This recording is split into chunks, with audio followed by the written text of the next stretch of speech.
हमें रेलवे में केवल नौकरी चाहिए, रेल मंत्री नहीं बनना है, इसलिए वही पढ़ेंगे जो आता है। जो नहीं आता उसके लिए हम अपना टाइम बिल्कुल नहीं वेस्ट करेंगे।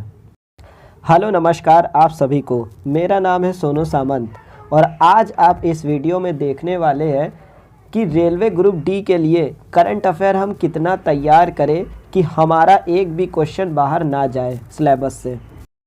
आज ये वीडियो उन सभी के लिए मोस्ट इम्पॉर्टेंट होने वाली है जो रेलवे एग्ज़ाम की तैयारी कर रहे हैं, क्योंकि मैं उन 15 टॉपिक्स की बात करूँगा। अगर आपने ये 15 टॉपिक्स कवर कर लिए तो मोस्ट प्रोबेबली आपके 95% क्वेश्चन इसी से बनेंगे, क्योंकि ये 15 टॉपिक्स को मैंने बहुत ही एनालिसिस के साथ 2017 ईएलपी के एग्ज़ाम से लेकर 2021 तक रेलवे एनटीपीसी के एग्ज़ाम में उन 15 टॉपिक्स को छांट के लाया हूँ, जिससे आपके क्वेश्चन बनने ही बनने हैं।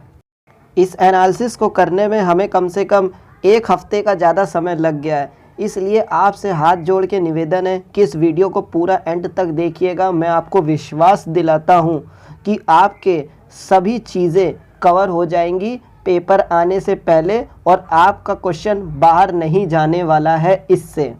जैसा कि आप सभी जानते हैं कि इस बार रेलवे ग्रुप डी के एग्ज़ाम सिलेबस में जनरल अवेयरेंस और इसके साथ करंट अफेयर 20 नंबर की आ रही है, जिसमें 8 से 12 क्वेश्चन जो है वो करंट अफेयर से आते हैं।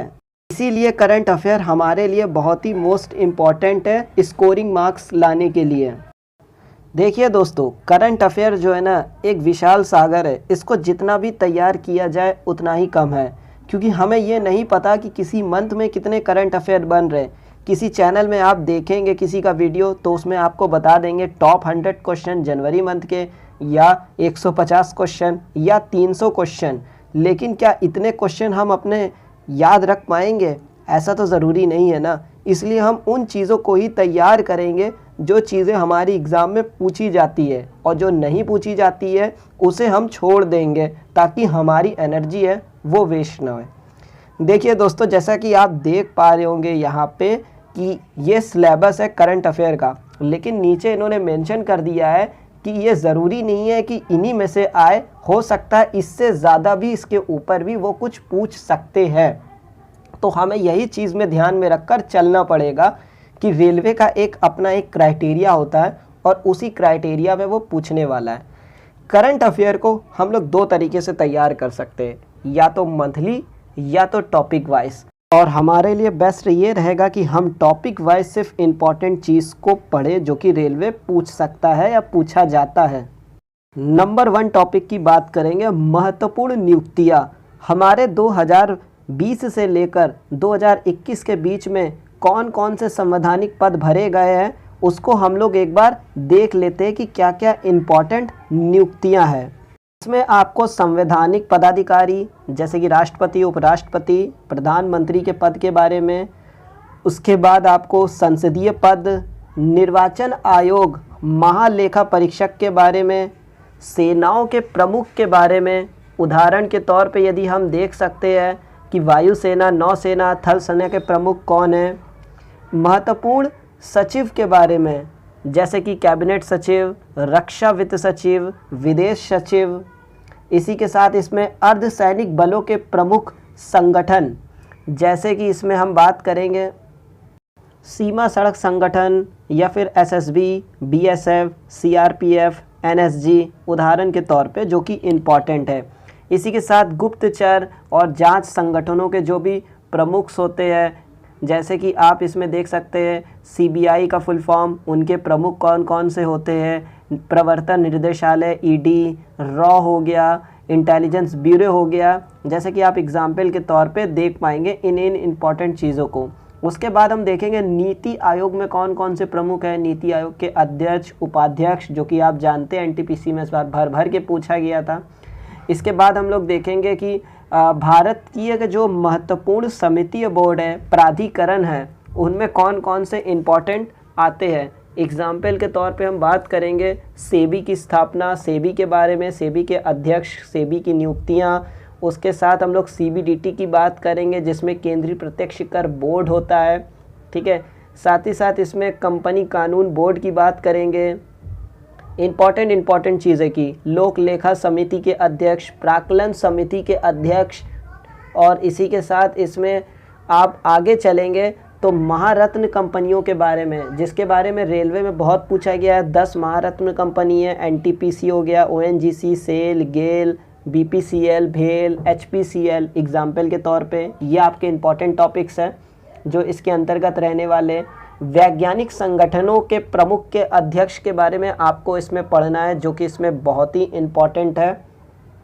जैसे कि इसमें अगर हम वैज्ञानिकों में बात कर लेंगे, इसरो के अध्यक्ष, बार्क के, डीआरडीओ के, सीएसआईआर, ऐसे जो अनुसंधान संगठन है वैज्ञानिक, उनके अध्यक्षों के बारे में आपको पढ़ना है। इसी के साथ सबसे मोस्ट इम्पॉर्टेंट है खेल संगठन। खेल संगठन में आईसीसी हो गया, बीसीसीआई हो गया, इनके अध्यक्ष के बारे में पढ़ना है। फीफा हो गया, या जो खेल से संबंधित जो संगठन है उनके बारे में, जो कि महत्वपूर्ण है। फालतू नहीं पढ़ना, हर चीज़ पढ़ी नहीं जा सकती, जो कि इम्पॉर्टेंट है, न्यूज़ में बनी है, उन्हीं को पढ़ना है। इसी के साथ अगर हम देखेंगे अंतर्राष्ट्रीय संस्थान और संगठनों के प्रमुख के बारे में पढ़ना है। एग्जाम्पल के तौर पे मैं बता देता हूँ उसमें क्या क्या चीज़ें हैं। संयुक्त राष्ट्र के महासचिव हो गया, या संयुक्त राष्ट्र के बारे में हो गया, आईबीआरडी के बारे में, यूनेस्को के बारे में, यूएनडीपी, डब्ल्यूएचओ, यूनिसेफ, इन सब के बारे में आपको अच्छे से पढ़ना है। ठीक है, एनडीपी के बारे में, यूएनएचसीआर के बारे में। ये जो चीज़ें, इनके अध्यक्ष इस समय वर्तमान में कौन है और क्या थे, ये सब चीज़ें इंपॉर्टेंट है। तो जितनी भी महत्वपूर्ण नियुक्तियाँ हैं, इन सारी नियुक्तियों को आपको तैयार करना है, ताकि इसमें से कोई भी क्वेश्चन आए तो छूटे ना। दूसरा जो सबसे महत्वपूर्ण टॉपिक आता है प्रथम महिला का, कि जो भारत की जो प्रथम महिला है इस बार कौन कौन बनी किसी भी चीज़ में। जैसे कि ज्योति शर्मा बनी थी सेना की पहली महिला जज। ऐसे आपको पहली महिला के लिए आपको तैयार करना है। नेक्स्ट अगर हम बात करेंगे, तीसरा जो है टॉपिक, विश्व के महत्वपूर्ण कंपनी के सीईओ कौन कौन से हैं। जैसे एप्पल के, माइक्रोसॉफ्ट के, एडोब के, ट्विटर के, फेसबुक के, इन सब के सीईओ पढ़ना है। साथ ही साथ इस कंपनी के बारे में आपको जो है इम्पॉर्टेंट पॉइंट्स भी पढ़ने हैं, जो रेलवे में इस बार बहुत ज़्यादा पूछा गया था। इसी के साथ हम लोग चौथा पॉइंट सबसे ज़्यादा इम्पॉर्टेंट देखेंगे कि भारत में 2020-21 में जितने भी इम्पॉर्टेंट प्रधानमंत्री आए थे या राष्ट्रपति आए थे, उनका जो दौरा हुआ था ना, वो हमें सबसे पहले इम्पॉर्टेंट देखना है। क्योंकि जो राष्ट्रपति प्रधानमंत्री विदेशों से आते हैं हमारे देश में, वो बहुत ही इम्पॉर्टेंट हो जाता है। वो कंट्री की जो कैपिटल्स होती है, मुद्रा होती है, वो बहुत ही इम्पॉर्टेंट हो जाता है। तो मोदी रिलेटेड और मोदी की विदेश यात्रा, ठीक है, प्रधानमंत्री की विदेश यात्रा, ये सबसे ज़्यादा इम्पॉर्टेंट है। अगर आप देखेंगे तो इस बार मोदी से रिलेटेड जहाँ जहाँ उन्होंने जो जो काम किया है, इस बार रेलवे से भर भर के क्वेश्चन पूछे गए थे। तो ये चौथा टॉपिक बहुत ही इम्पॉर्टेंट है आपके लिए। पांचवा सबसे इम्पॉर्टेंट टॉपिक है महत्वपूर्ण योजनाओं की। देखिए, योजनाएं राज्य से संबंधित और केंद्र से संबंधित बहुत सारी योजनाएं होती है, लेकिन हमें विशेष योजनाओं को ही पढ़नी है। जैसे कि जो मोदी जी के द्वारा शुरू की गई थी, राजनाथ सिंह के द्वारा शुरू की गई थी, बहुत ही इम्पॉर्टेंट। ठीक है, ऐसे 50 है, हम फालतू हर चीज़ नहीं पढ़ सकते, ना ही याद कर सकते। इम्पॉर्टेंट चीज़ में ही जो है हम लोग उसे तैयार करेंगे।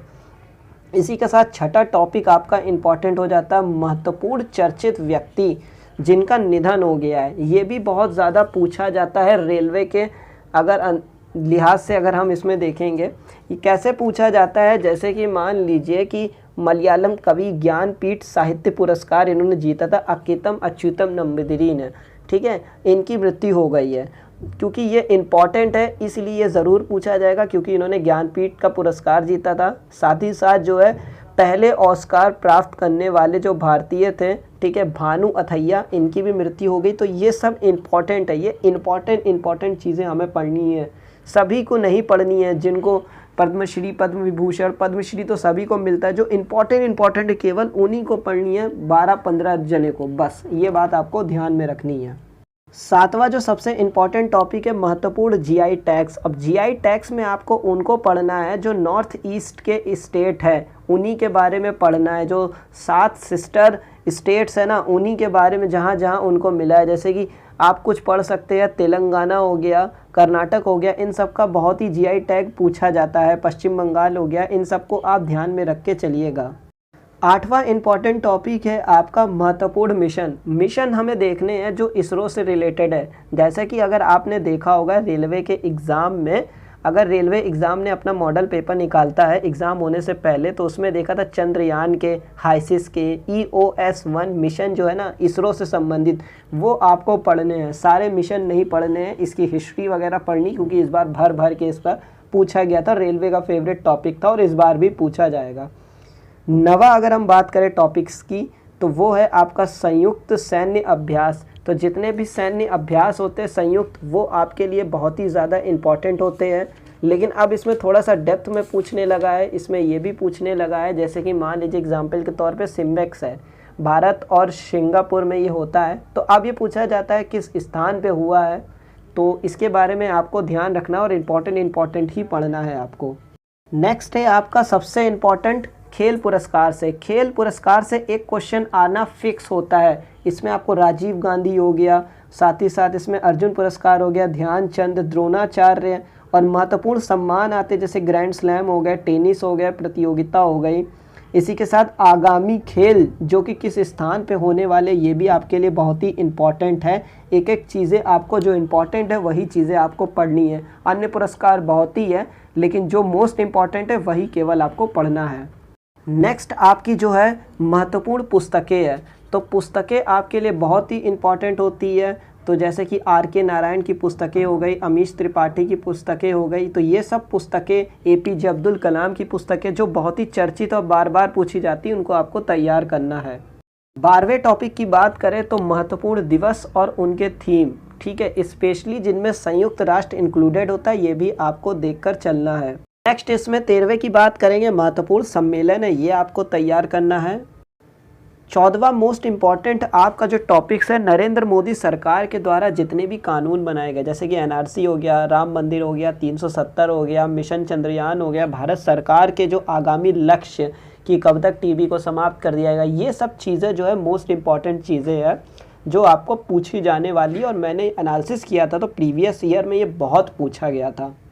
और लास्ट आपका 15वां टॉपिक आता है विभिन्न रिपोर्ट और महत्वपूर्ण जो है सूचकांक होते हैं। महत्वपूर्ण सूचकांक जैसे कि हंगर इंडेक्स में भुखमरी सूचकांक क्या है, ठीक है, वैश्विक जोखिम रिपोर्ट क्या क्या है, पूंजी सूचकांक क्या है, और फ्रीडम, इसके साथ आपका सतत विकास शांति सूचकांक में भारत की क्या रैंक है, ठीक है, हैनले पासपोर्ट सूचकांक में भारत की क्या रैंक है। तो इंडिया की जो इंपॉर्टेंट रैंक्स होती है ये आपको याद करना बहुत ही ज़रूरी है, जो बहुत पूछा जाता है रेलवे के एग्ज़ाम में।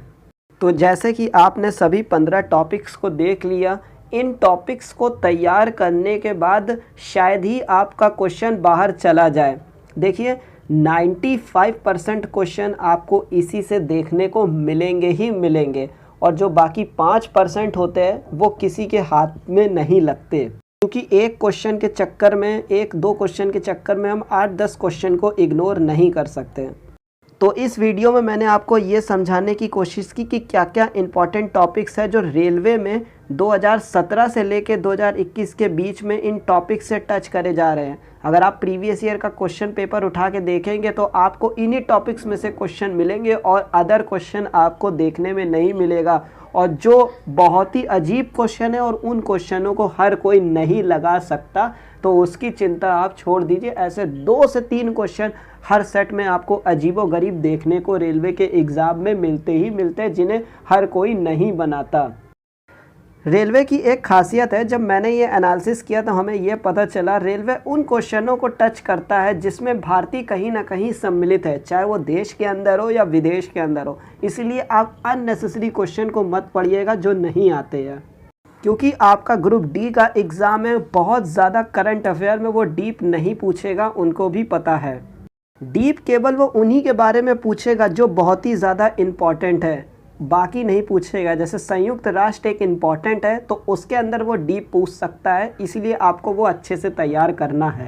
आज मैंने इस वीडियो में बताया है कि 15 टॉपिक्स को आपको पढ़ने हैं। यदि आपको ये वीडियो अच्छी लगी तो मैं नेक्स्ट वीडियो में आपको ये बताऊंगा कि उन 15 टॉपिक्स को पढ़ना कैसे है, ठीक है। अगर आप मंथ के 250 या 300 क्वेश्चनों को तैयार करेंगे तो आप रिवीजन कब करेंगे, ये बात आप ध्यान रखिएगा। आप हर चीज़ को नहीं पढ़ सकते, इसलिए कुछ स्पेशल चीज़ें ही पढ़नी है और वही चीज़ें पूछी जाती है। और हम इसमें इतना टाइम करंट अफेयर में 3 घंटा 2 घंटा टाइम डेली का नहीं दे सकते। आपको दोस्तों ऐसा लगता होगा कि मैंने कुछ टॉपिक मिस कर दिए, बट ऐसा नहीं है, मैंने कोई भी टॉपिक मिस नहीं किया। ये वही इंपॉर्टेंट 15 टॉपिक्स है जो रेलवे के एग्ज़ाम के पर्पज़ से आते रहते हैं, ठीक है, ये बात आप ध्यान रखिएगा।